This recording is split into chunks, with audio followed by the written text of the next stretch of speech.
Good afternoon and welcome to today's McGill News webcast, Brian Mulroney, Remembering the Man and His Legacy. My name is Cassoff, Managing Director of Communications at McGill's Office of University Advancement, and it's Friday, March 22nd, 2024. Tomorrow, Canadians from coast to coast will have one more chance to pay their respects to the Right Honourable Brian Mulroney, Canada's 18th Prime Minister, when he's laid to rest here in Montreal following a state funeral. Since news of Mr. Mulroney's passing broke 3 weeks ago, many in this country and beyond have reflected on his rise to power, the legacy of his 9 years as Prime Minister, and the enduring place he continued to occupy in the country's imagination and its political landscape more than 3 decades after he left office. Joining me today to continue this conversation are two members of the McGill community, one who knew him intimately since they were law school classmates a few years ago, and another who has devoted his academic career to studying Canadian politics and Canada's role on the world stage. So without further ado, let me introduce them. We have with us today the Honourable Meighen, a retired Canadian senator and a former national president of the Progressive Conservative Party of Canada. Mr. Meighen also served as Chancellor of McGill University from 2014 to 2021, during which time he conferred degrees on thousands of McGill graduates, as well as several honorary degree recipients, including his good friend Brian Mulroney in 2017. And Daniel Béland, a James McGill professor in political science and director of the McGill Institute for the Study of Canada, an academic unit whose vision is to foster a broader and deeper understanding of Canada through teaching, research, and community outreach. Thank you, gentlemen, for joining me today for what I expect will be an interesting discussion about the life and political legacy of one of Canada's longest-serving prime ministers. Before we get started, a note that if you're watching us live and if you have a question for our panelists, you can email us at aoc@mcgill.ca, and I'll do my best to address them to our guests. So let's get started. Professor Béland, perhaps I'll start with you. So when I first reached out to you a couple of weeks ago and asked you if you'd be willing to take part in this discussion about Brian Mulroney, you wrote back, "I would love to do this!" which is about as enthusiastic a response I've ever received from a panelist. So tell me, why are you so excited to talk about Brian Mulroney today? And why do you think his years in office play such a central role in the study of modern Canada? Yes, so I, in a way, started to follow politics at the same time as Brian Mulroney rose to the national stage and became leader of the PC and then prime minister. And to me, when I started to study politics, the debates over Meighen and Charlottetown and over the GST and free trade, that's how really I started to get interested in Canadian politics.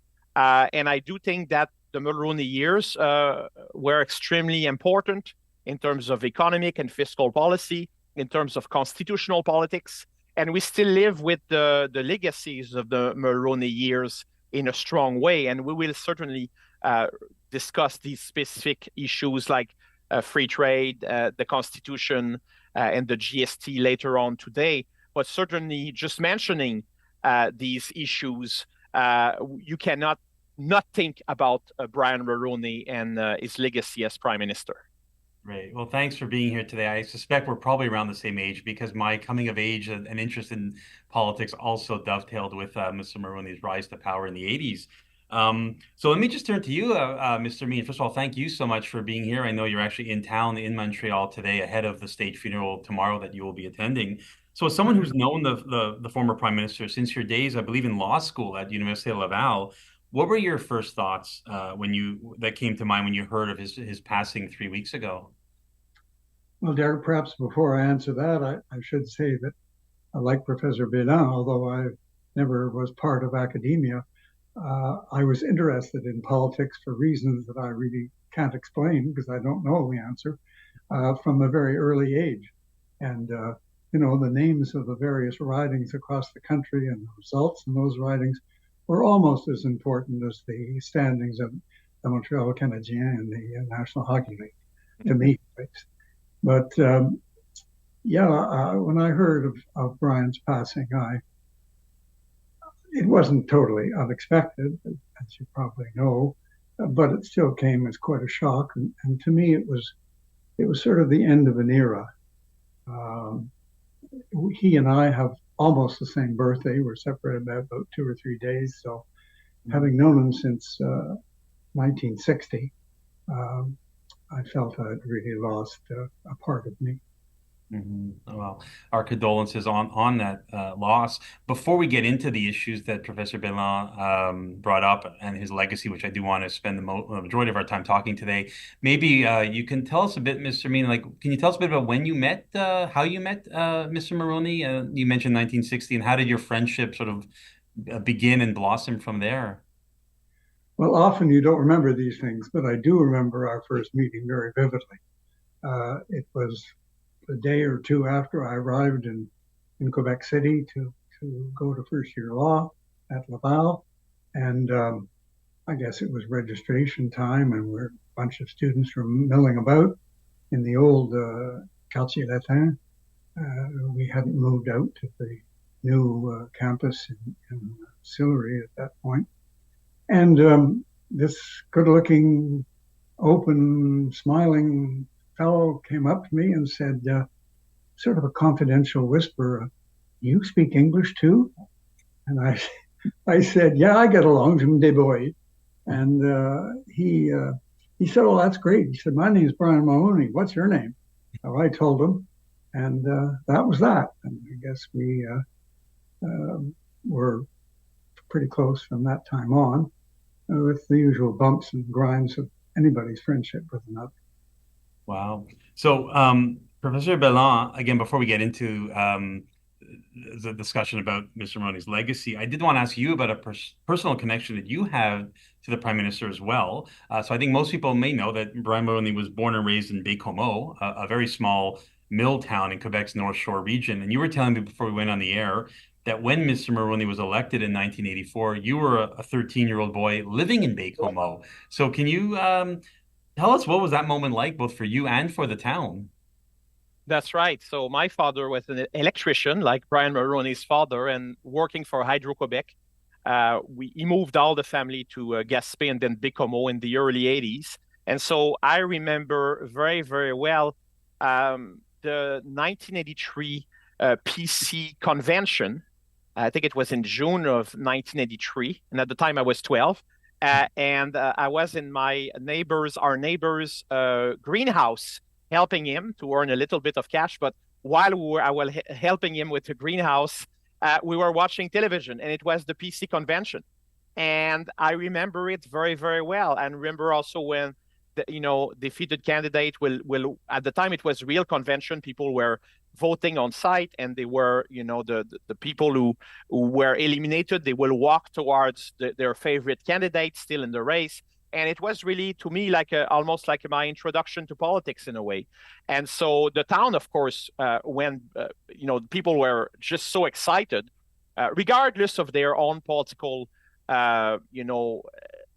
orientation, their partisan orientation. For in a small town like Baie-Comeau, having the leader of a major political party and then the prime minister being from there and also talking all regularly about the fact that he was the boy from Baie-Comeau, le petit gars de Baie-Comeau, that put Baie-Comeau on the map. And that was something really tremendous at the time for people living there. Wow, sounds exciting. So let's turn our attention now from Baie-Comeau, perhaps to Ottawa, and to the night of September 4th, 1984, which is the day that Brian Mulroney, a corporate labor lawyer and businessman who had never held public office before, was elected as Canada's 18th Prime Minister in a landslide victory, I believe perhaps the largest landslide ever to this date even. So Professor Béland, can you paint a picture for us of what sort of country Brian Mulroney was taking over at the time after nearly 16 years of almost uninterrupted Liberal rule under Prime Minister Pierre Trudeau? Well, I think that yes, you're right about the fact that it was a stunning victory, 211 seats out of 282. So with the 1958 landslide of the PC under Diefenbaker, that's really the strongest win that we've seen in terms of that was a very strong majority government that he got in the aftermath of the 1984 federal elections. I think that the Canada at the time was divided out west. Especially in Alberta, there was a lot of resentment towards the national energy program of Pierre Trudeau. And in Quebec, the PQ was still in power at the time, and many people resented the fact that the Premier of Quebec never signed the constitutional agreement leading to patriation in 82.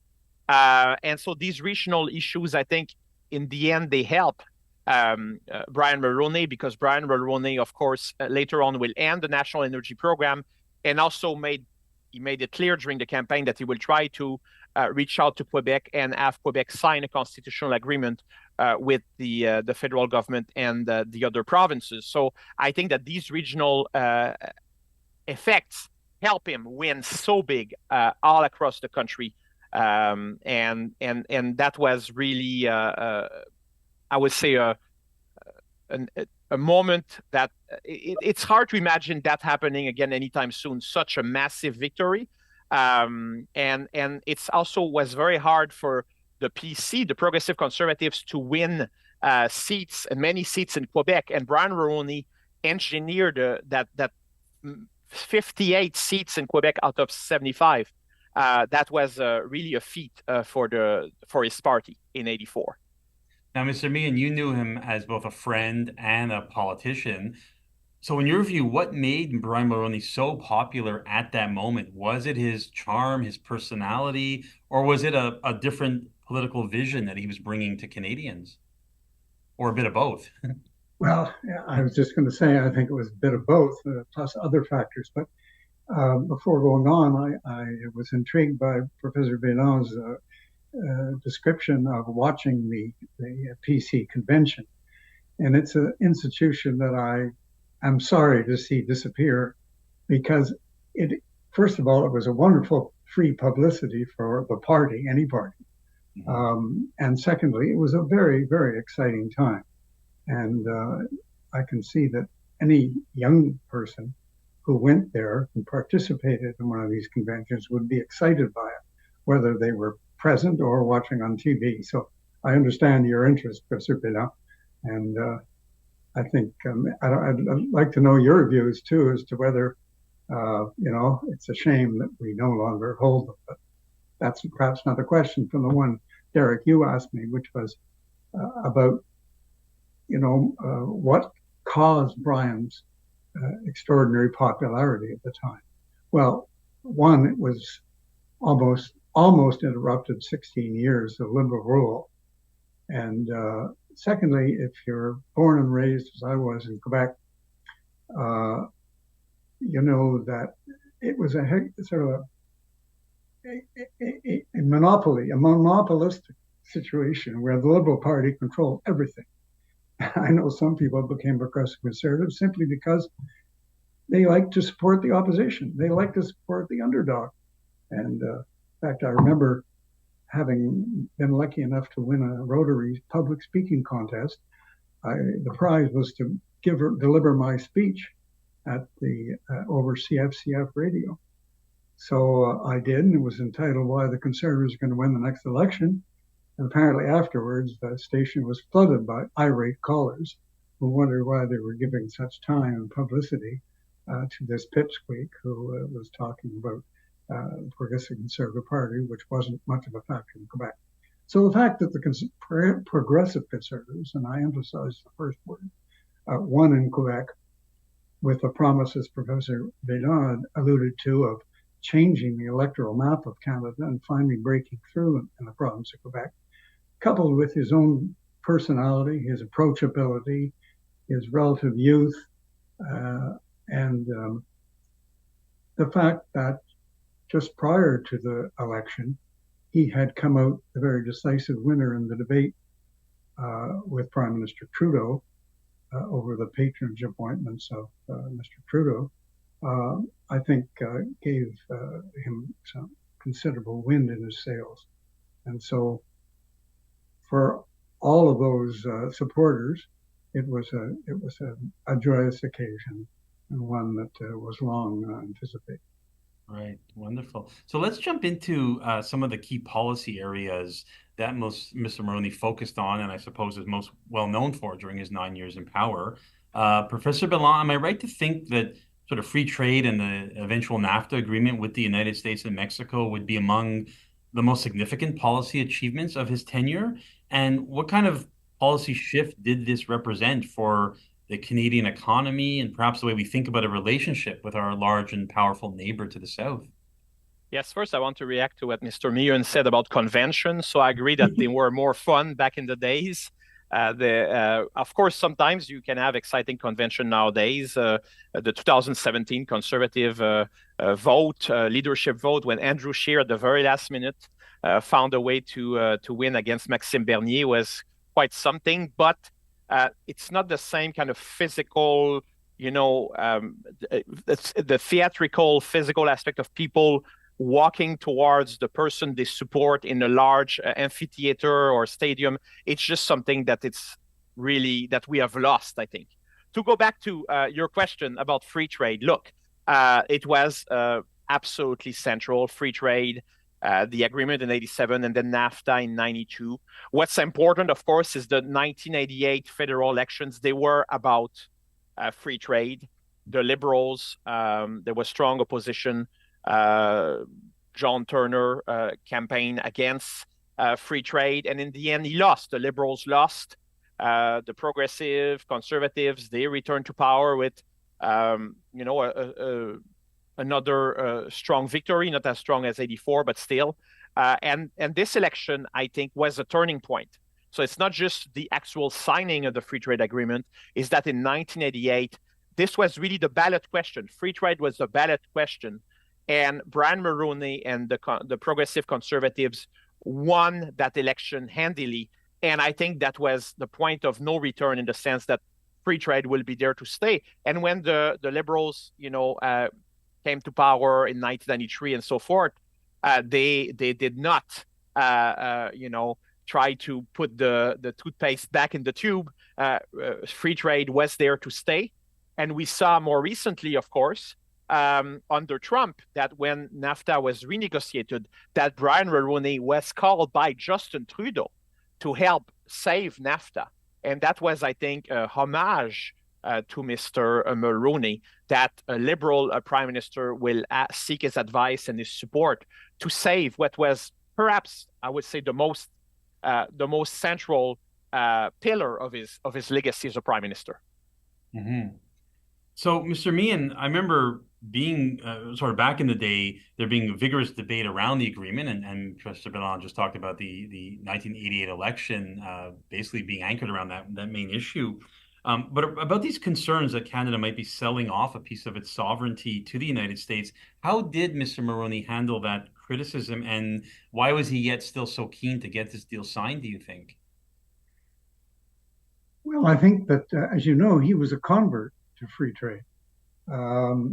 And the final piece that took him to that side was the commission headed by Donald MacDonald, a former Liberal cabinet minister, senior cabinet minister, who recommended that Canada enter the negotiations with the United States to see if we couldn't achieve a free trade agreement. So that sort of put a nonpartisan imprimatur on the whole question.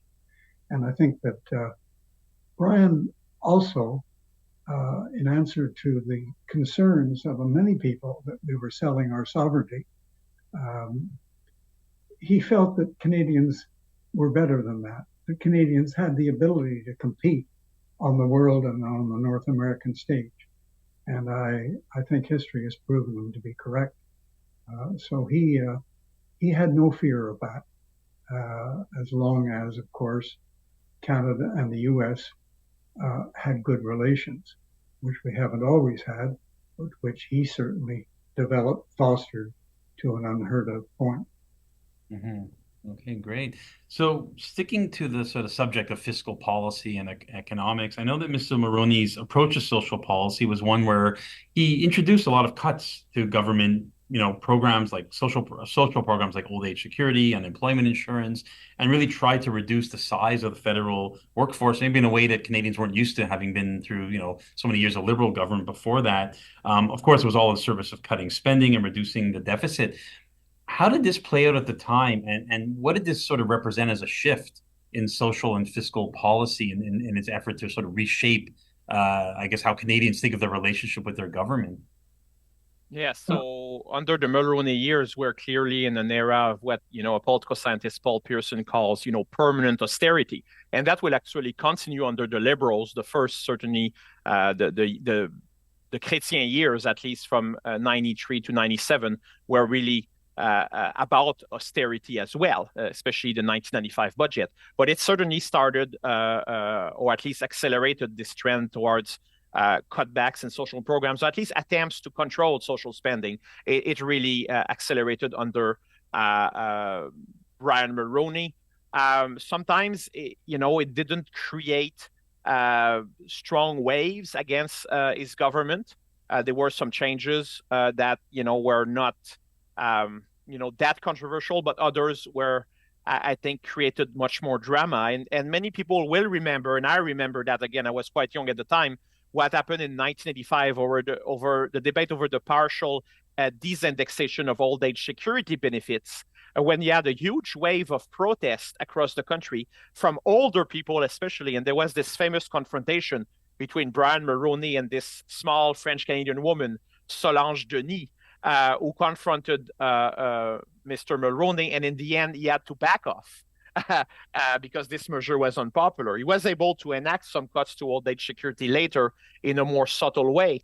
But in this specific case, he basically had to backtrack, and in quite a public manner. Now, another important thing to understand about permanent austerity is that it's not just about cutbacks in social programs, at least controlling spending. It's also about generating more revenues for the government, right? And I think here the creation of the GST was announced 2 years earlier, but was implemented in 1991. The GST was highly controversial at the time, very unpopular. The Liberals said, we will dismantle it when we return to power. And guess what? They didn't, right? The GST, I think, was instrumental in actually causing the dramatic defeat of the progressive conservatives in 1993. They ended up with only 2 seats, and Mulroney in 1992 had popularity, support of only 12% of people thought he was doing a good job. And that was tied to the GST and also the economic recession, the economic downturn at the time. But in retrospect, the GST helped the federal government, and later on, the Liberals will keep it. And the GST actually helped the Liberals balance the budget as the economy improved in the mid-late 1990s. And we still have the GST with us today, of course. So that's part of his legacy as well. That's two things that Professor Béland mentioned that were central to Brian Mulroney's program, GST and free trade, both of which, as he said, were maintained by the succeeding government.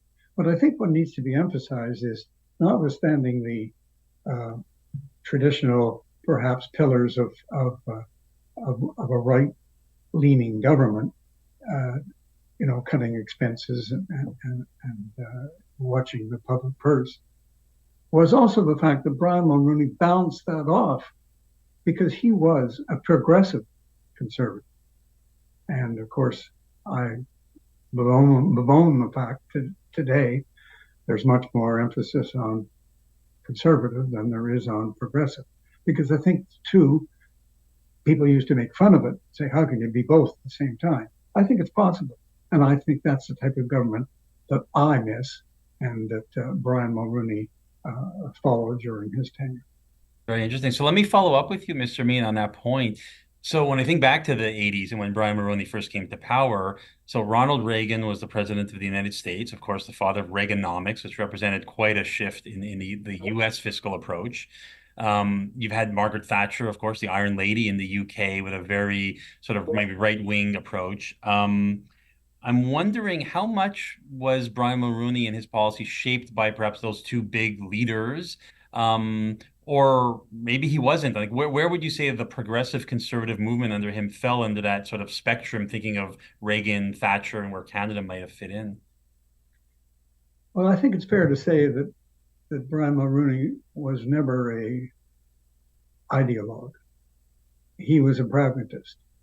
And so I don't think that Reagan's policies or Thatcher's policies, talking in the economic sphere, had a great influence on it. He did what he was brought up to believe in: fiscal prudence, smaller government if possible. But as I said earlier, he was also, I think, a very much of a progressive leader, and the two kind of balanced each other.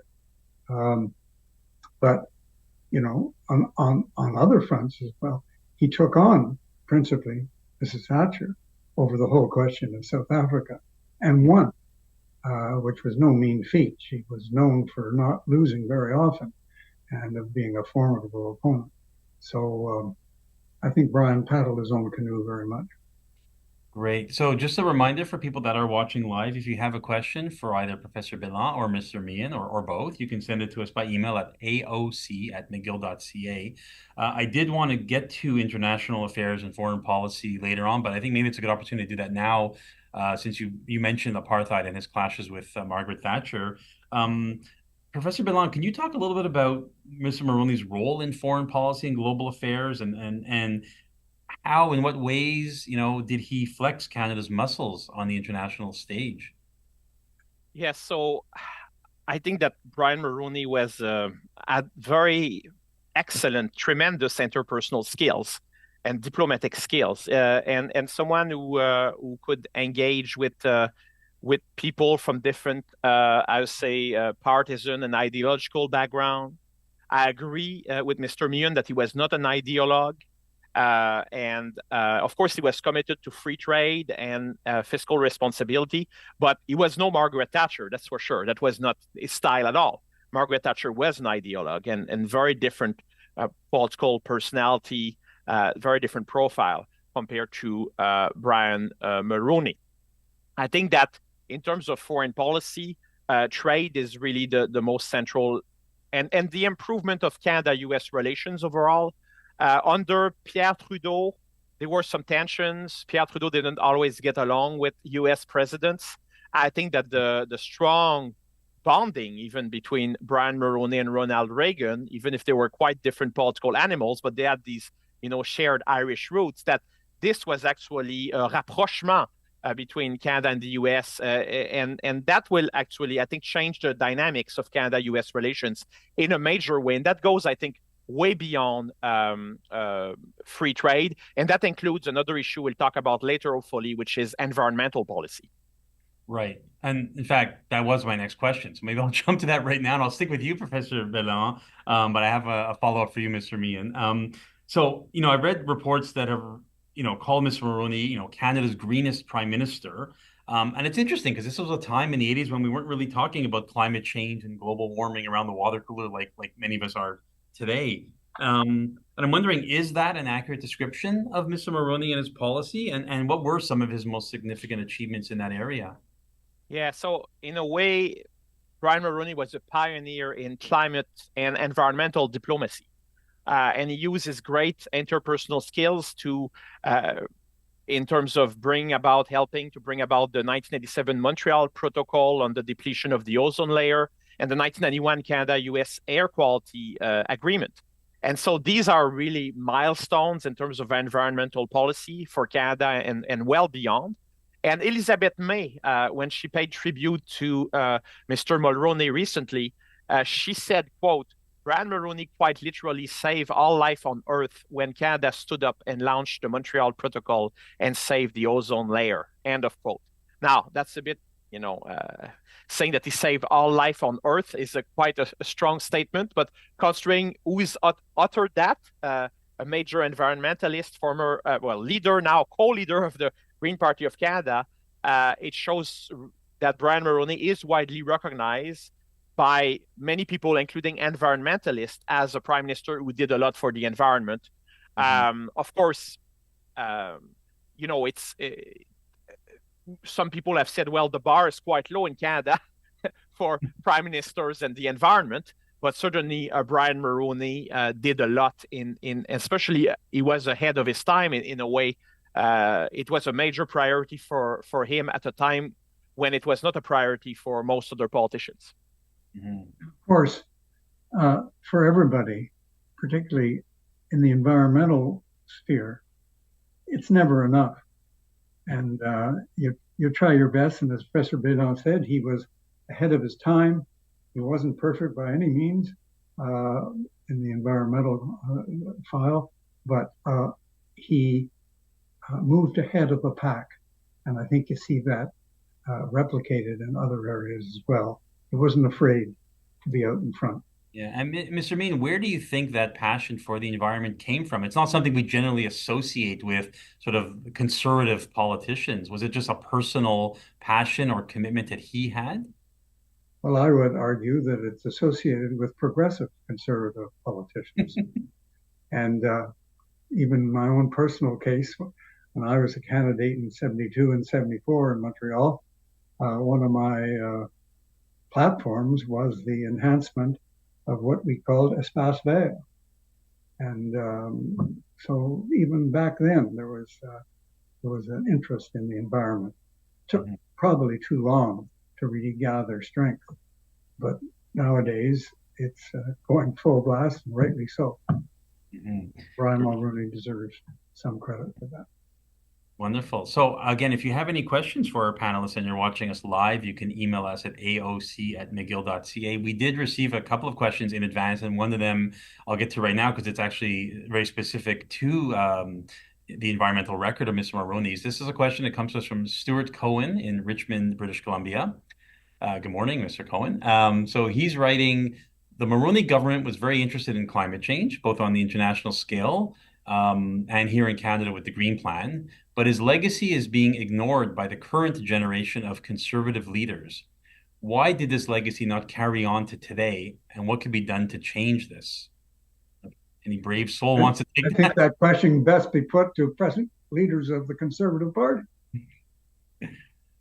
I think that you want to go, Mr. Meighen? You want to add something? No, that's it. That's all I have to say. Okay. Well, I could add that I think that the Conservative Party of Canada today, of course, has very strong base in Western Canada, especially in Alberta. And I think that there is a strong sense of, that the energy industry is very important, especially the oil and gas industry is very important for Canada. And I think the party is still struggling to find a balance between energy policy and environmental policy that will actually work for its regional, from a regional standpoint, right? So I do think that this is a big challenge for the Conservative Party of Canada, and that so far they have been reluctant to come up with something, I would say, ambitious in terms of fighting against climate change. And we see that right now, what just happened yesterday, the confidence vote over carbon pricing. And so carbon pricing, which is originally a conservative idea, or at least it's not something that that is based on economic incentives and so forth, that normally people on the center right will actually support, and many economists who are hardly progressive support carbon pricing, right? So I think that it's not the same party, right? And Mr. Meighen said that already, but the Conservative Party of Canada is a very different political animal than the progressive conservatives, and the environmental file is, I think, the poster child of that difference between the previous party and what we have now in terms of the Conservative Party of Canada. But I think, as Professor Béland alluded to, I think we got to try and find a way forward that does not, on the one hand, say we shall immediately shut down any fossil fuel involvement, and on the other hand, is going full blast the way we used to perhaps 20 or 30, 40 years ago in the energy sector. I don't think the two are totally incompatible, certainly not in the medium term. I think there's a way of, and I think we've seen evidence of this, there's a way to phase out the use of fossil fuels. Indeed, McGill University has made great progress in this area, which was scoffed at when the compromise was first put forward, I might say. People thought it was just a delaying tactic, but there was a plan put forward over a period of time. I think it was 5 years or so. In any event, if my understanding is correct, the McGill Endowment Fund no longer invests in fossil fuel companies. And that, I think, is real progress. But you can't shut down the oil and gas industry overnight. That would literally make the Eastern so-and-sos freeze in the dark. But we can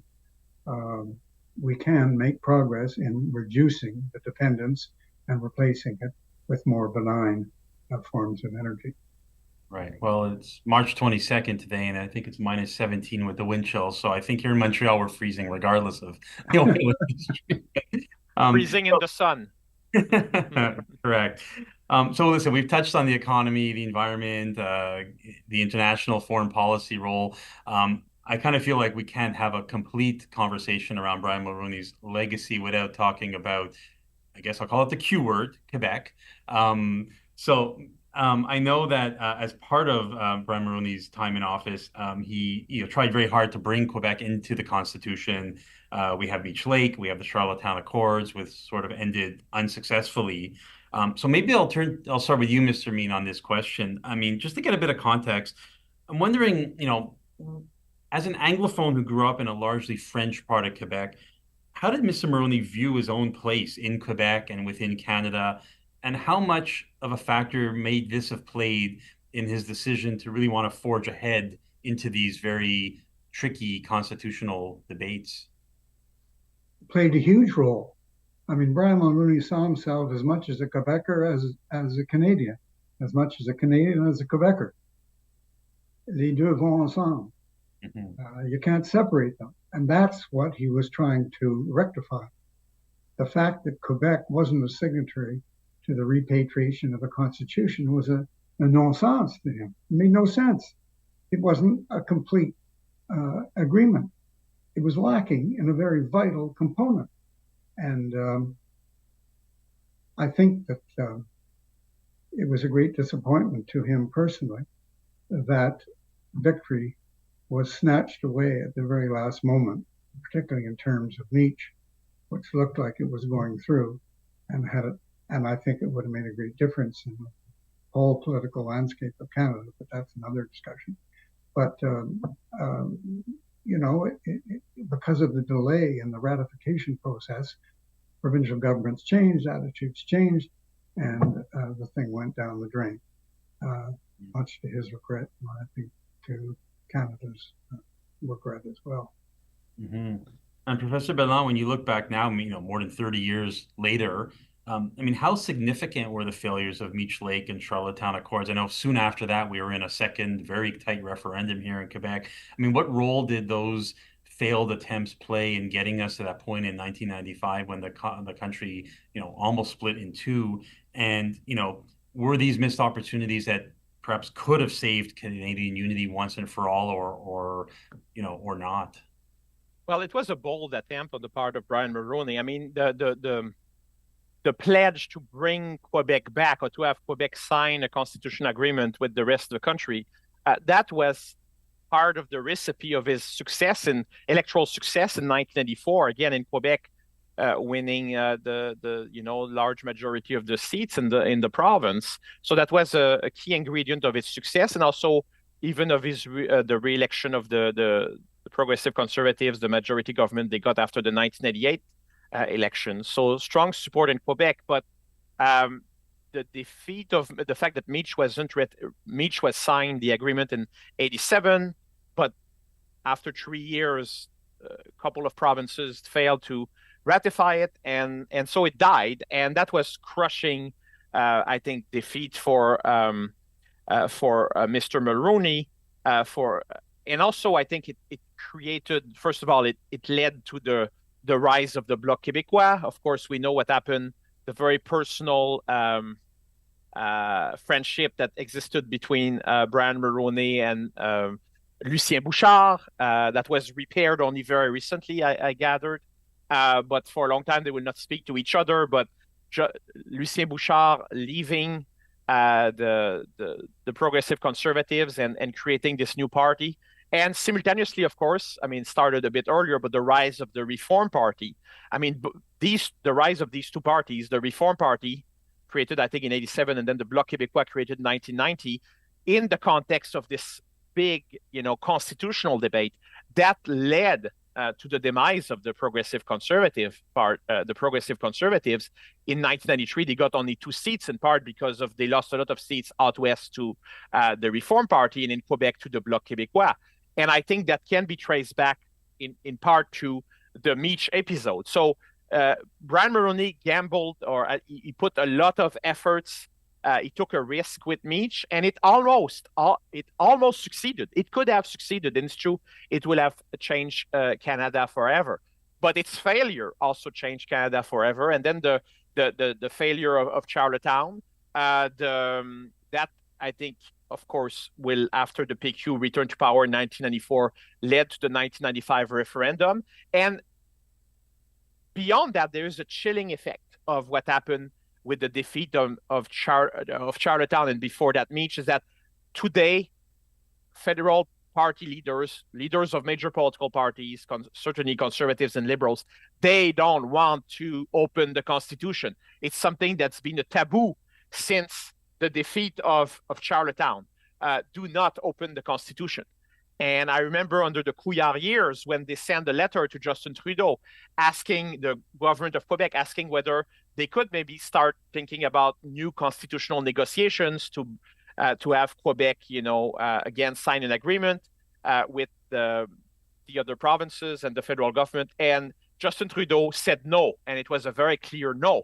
And so beyond partisanship, the politicians are afraid to open the Constitution because they know that what happened to Brian Mulroney, that was a kind of really a traumatic event for the country, and it was bad in terms of bad politics in the end for Brian Mulroney and for his party.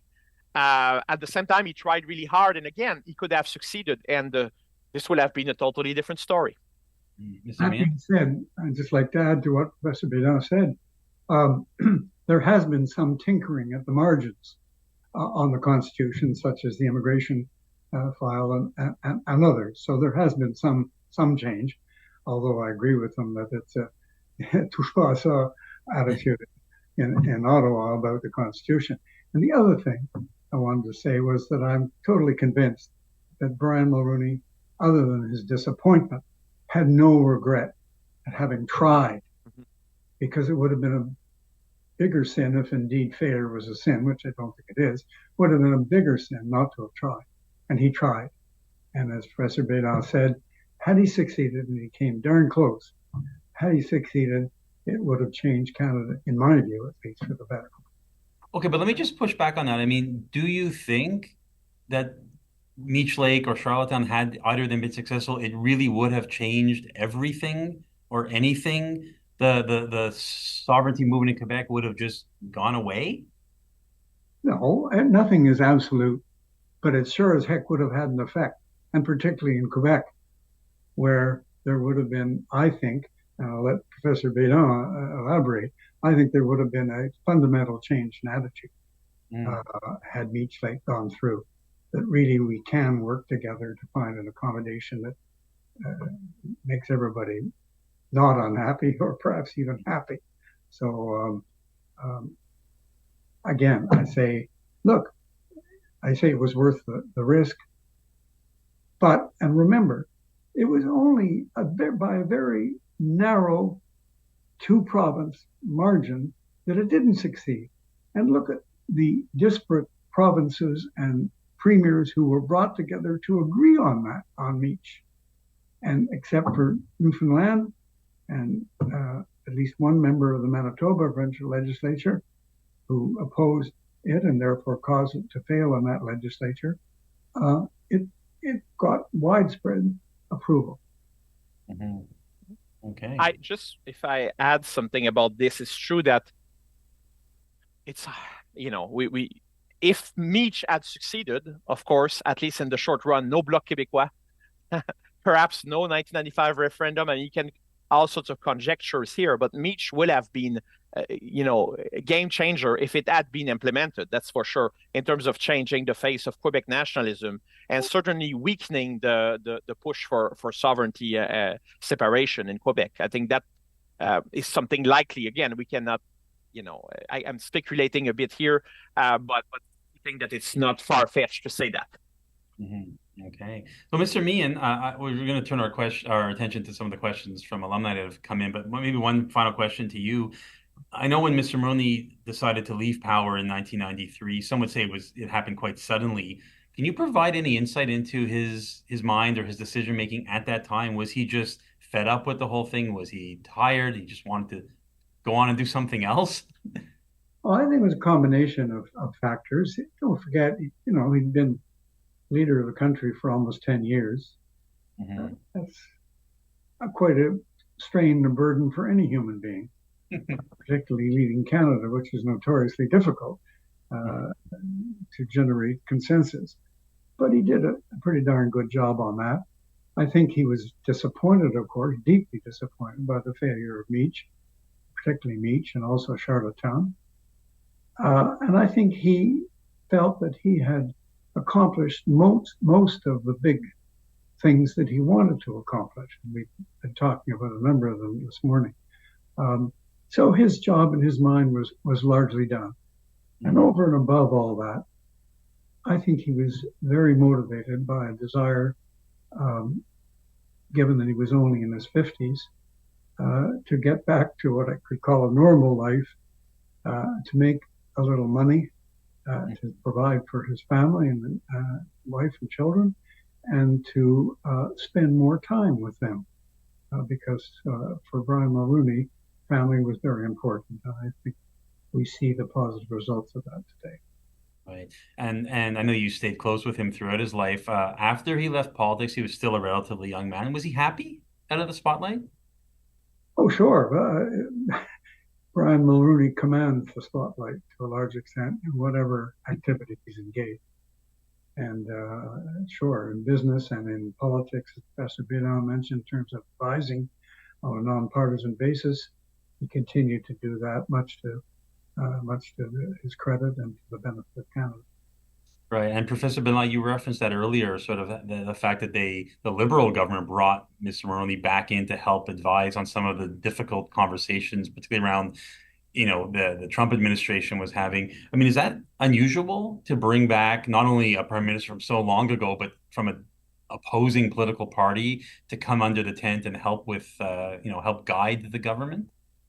Yeah, it's not that common, but it's also the fact that this, as Mr. Meighen said, it's not, the progressive conservatives no longer exist as at least as a party. So so in a way, Brian Mulroney's party disappeared, and I think that and the fact that he was a relatively centrist, as Mr. Meighen said, pragmatic politician.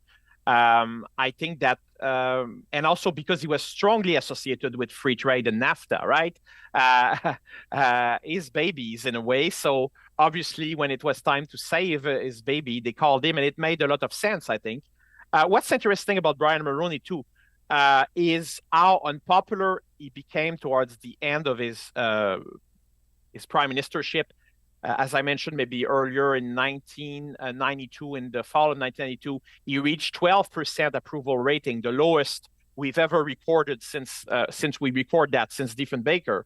But then there was a recent poll that just came out, Spark Advocacy poll earlier this week, and now 83% of Canadians think that Brian Mulroney did a good job. So his approval rating, retrospective approval rating, very different. So 12% in November 1992, and now 83%. And what's interesting about this poll, too, is that at least 75% of people who are identify with any major party in Canada, they have a positive feeling towards Mulroney. So it means that, people who support the Bloc or the Conservatives, the Liberals, there's a strong consensus that overall he did a good job.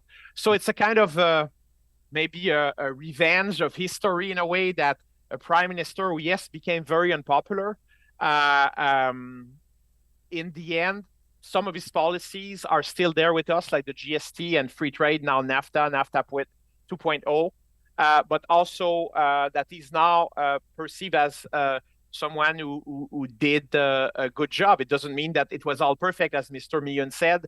We can still criticize some of his decisions, some of his legacies, but this is considering also what happened after he left office, the Airbus affair and so forth. His reputation was really under attack, but what he did over especially the last decade, his image was really restored and enhanced. And now, as you can see, the large majority of Canadians have a positive opinion of his legacy as Prime Minister. Okay, so let me turn to a couple of questions. We have time for a couple from alumni. We got a lovely note that came in earlier this morning before we went on air from Alison McLennan. I'll read parts of it. She says, with Brian Mulroney's passing come memories of another time in Canadian politics. My notices suggest that a clear reference be made to his appointment of judges to the federal bench. One of the blessings he provided us is that his judicial appointments were not doctrinaire or judges that think like me. While a portion had PC roots, they did not seek to reshape our core. The rule of law is under assault in the U.S. and in other jurisdictions. Mulroney should be credited with his commitment to it. With a few sentences of explanation for those who are unaware of the role of judges in our democracy, hats off to Brian Mulroney. Mr. Meighen, anything you want to elaborate on that? I think that's very well put, in the sense that, what's going on in the United States with the Supreme Court and the fact that everything goes through apparently it goes through a partisan lens, and every decision is viewed through that lens. I was brought up to believe that, the judges were there to interpret the law, and what their personal opinion on personal questions such as capital punishment, abortion, whatever, is not relevant. What's relevant is their judicial abilities. And I think, to be fair as well, Brian Mulroney followed a tradition that John Turner had himself followed, of appointing the best that he could find, rather than people, to repeat an unfortunate phrase that appeared in the press recently from one of our politicians, that you appoint people who think like you. Well, politicians in office are transitory things, and we want more consistency in our law and an interpretation of our law. So I think that it's important not to appoint people only if they think like you, but rather to appoint the best that you can find. Mm-hmm. And Brian Mulroney and John Turner did that. Can I add something about this? So there is a Rosie Abella. There is a documentary about Rosie Abella that I think aired recently on the CBC. And in that documentary, they interview Brian Mulroney. That was done a few years ago. During the pandemic, they filmed that, they prepared that documentary. And he talks about that, the fact that, he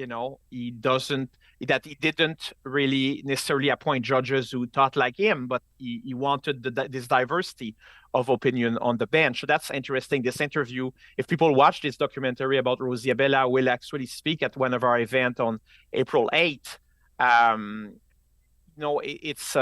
It's really fascinating to hear him express this view, which today is, I would say, probably not the dominant view among politicians here in North America, but I do think that it's really a dignified and position, and something that is, I think, a positive aspect of his legacy. That's for sure. Mm-hmm, great. So we only have about 5 minutes left. A couple of more questions. We just received one from Praveen Prasanna in Cambridge, Massachusetts.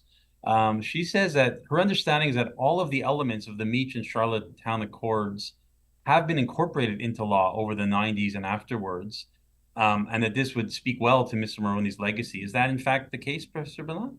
Well, so it depends. So as Mr. Meighen said, you have the agreement between the federal government and Quebec over immigration in 1991, which paved the way to a decentralization of immigration policy all across the country, even if it's more decentralized in Quebec than elsewhere. It's true also that under the Harper years, there was a recognition of Quebec as a distinct society within the United Canada, right? But it was that's enshrined in the Constitution. It's not like the distinct society that we debated during Meighen, right? So I think it's quite different. Some of these elements have been, yes, recognized, but not through formal kind of grand constitutional reform, like what happened, in 1981, leading to patriation in 82, or what happened over Meighen and Charlottetown. When I talk about constitutional politics, I was talking about the grand politics of having this, comprehensive agreement signed by all the provinces, the federal government. I think that now you have the bilateral agreements like on immigration and so forth. We have tweaked the system in some ways, but grand constitutional politics in Canada, I think, died the day Charlottetown died, and it's still, I would say, maybe it will return to life at some point, but right now it's sleeping in a coffin somewhere. It's like maybe Dracula or some zombie, but it's not active. People don't want to open this Pandora box of grand constitutional politics again, but that someday we will, or at some point we will have to do that. We'll have to return to it. And it's not just about Quebec. We have, in terms of Indigenous politics and reconciliation, in terms of grievances in other parts of the country, Atlantic Canada and Western Canada. At some point, I think grand constitutional politics will return to the front stage in this country, but so far it hasn't been the case since the failure of Meighen and Charlottetown. Mr. Meighen. I guess we're coming to the end. I'm thinking about Brian Mulroney's legacy, and I think, in addition to many of the things we've said and talked about this morning, or this afternoon, I should say, there are three things that stand out for me. One is don't be afraid to think big. Mm-hmm. Think big. Don't think small. Forget that. Diefenbaker said, don't get distracted if you're following elephants by rabbit tracks. Think big. And Brian did think big. And as we know, it had both positive and sometimes negative consequences. The second is the importance from top to bottom of personal relationships. And one of the reasons that he was able to achieve so much for Canada on the international scale was the fact that he formed friendships, even with Margaret Thatcher, Helmut Kohl, and others around the world. And how he did that was, one, of course, through the force of his own personality, which was so accessible and welcoming and friendly. But the other was he got well briefed by his own wish on the problems facing the leaders that he was going to meet. So everybody likes being asked about their family or their policies or their problems. And so to open a discussion with a foreign leader saying, well, now, how are you getting along with that terrible problem you're dealing with? I really admire what you're doing, blah, blah, blah. That immediately establishes a basis of friendship, and it works. It really works. And of course, he carried that policy and that behavior right down to meeting an electrician, if I could say so, in Béland. He treated the same way. I think it's really true that he did. Mm-hmm. And third and final is haven't really emphasized this. But, politics is a very demanding occupation. It's demanding on yourself, on your health, on your family, and on your relationships with your family and with others. And I think Brian Mulroney showed us that if you work at it and do it properly, you can combine a successful career at the highest level of public policy and involvement with a close and growing relationship with your family. And the Mulroney family is a very close-knit one. And I think through these past few days, Canadians have seen the family at work and realized how much they learned from their father, how much they revered their father, and how much they gained from their father, who was always present. And his use of the telephone was legendary, but he started with his family and checking in with them most every day. So thank you for those lovely words, Mr. Meighen. I can't think of a more ideal way to close a webcast on Brian Mulroney and his legacy. So perhaps we'll leave it there. I also see we're just about out of time. So that does wrap up the time we do have today. Before we bring the webcast to a close, I'd like to remind you that this video will be available at this very same link soon after our recording ends. So feel free to share it with others who may not have been able to tune in live.